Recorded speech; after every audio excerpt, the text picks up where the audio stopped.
এই রোজার দিন বড় লোকেরা কত ভালো মন্দ দিয়ে ইফতার করে, আর আমাকে কপালে পানি ছাড়া আর মুড়ি ছাড়া কিছুই জোটে না।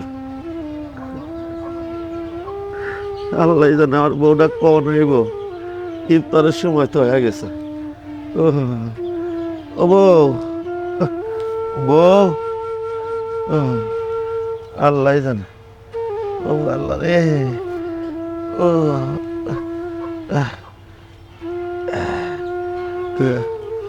এক গ্লাস পানি তো দিয়ে গেল রহিমের মা। বউ ইফতার না নিয়ে আইলে এইবার এক গ্লাস পানি দিয়ে ইফতার ভাঙবো।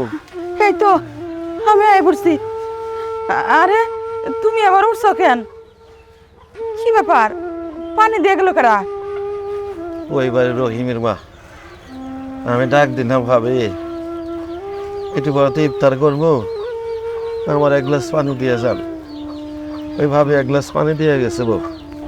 তুমি তো আমার বারবার কয়ে দিছ আজকে জানি ভালো ইফতারি আনি। দেহ আমি অনেক চেষ্টা করছি, কারো কাছে কোনো টাকা পয়সা পাইলাম না। চিন্তা করিও না, তুমি যখন কইছো আমি যেমনি হোক ভালো ইফতারি একদিন হইলেও খাওয়ানো। আমাকে কপালে যা আছে তাই তো। আজকে না হয় শুকনা মুড়ি দিয়ে ইফতারি করো, রোজা তো তুমি একলা রহ নাই, আমিও তো রইছি। কিছু কইবা?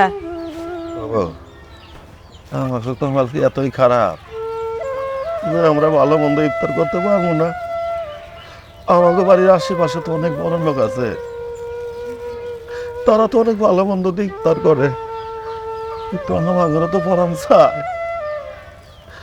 আমি যদি পঙ্গু হয়ে ঘরে না পড়ে থাকতাম তাহলে বউ আমরা ভালো মন্দ ইফতারি কিনে খাইতে পারতাম।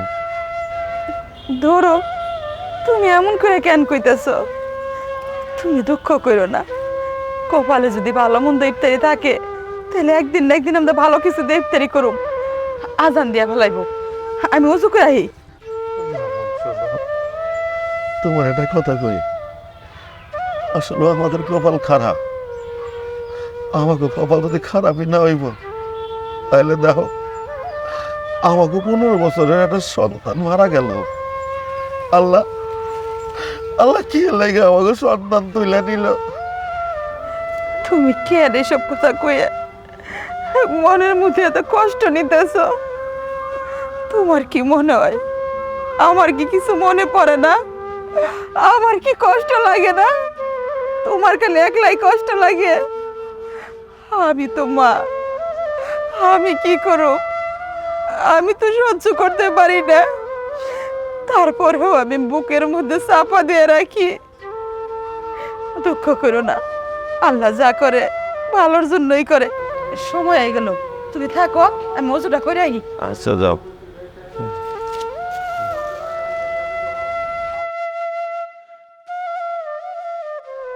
মঞ্জু কাকা, আসসালামু আলাইকুম। ওয়ালাইকুম আসসালাম। এই আমি আইছিলাম, ইফতারের সময় তো হয়ে গেছে। এই আপনার লাগা কিছু বাজার আনছিলাম। আপনি তো জানেন চাচা আমি চাকরি করি, আজকে শুক্রবার ছুটির দিন, তাই ভাবছি যে সবাই মিলে ইফতারি করবো। কিন্তু এই কিছুক্ষণ আগে আপনার চাচি কইলো যে মঞ্জু কাকার অবস্থা তো খুব একটা ভালো না, পঙ্গু হয়ে বসে রয়েছে, ঘরে খাবার নাই। তাই আপনাকে চাচি মানে আমার বউ অনেক বাজার সদা দিয়েছে।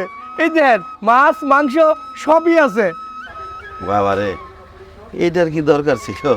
চাচা আমাকে এই সমাজে অনেক বড় লোক আছে, কিন্তু এই বড় লোকরা গরিবরে দেখে না। যদি প্রত্যেকটা বড় লোকরা তার আশেপাশে যে না খেয়ে থাকে, অনাহারে থাকে, কষ্ট করে দিন যাপন করে, তাদেরকে যদি একটু করে সহযোগিতা করতো তাহলে কিন্তু আমাদের দেশটা এরকম থাকে না, আর অনেক উন্নত হইতো। তো যাই হোক চাচা, এই চাষে কই? চাষিরা দেখতে পাচ্ছি না।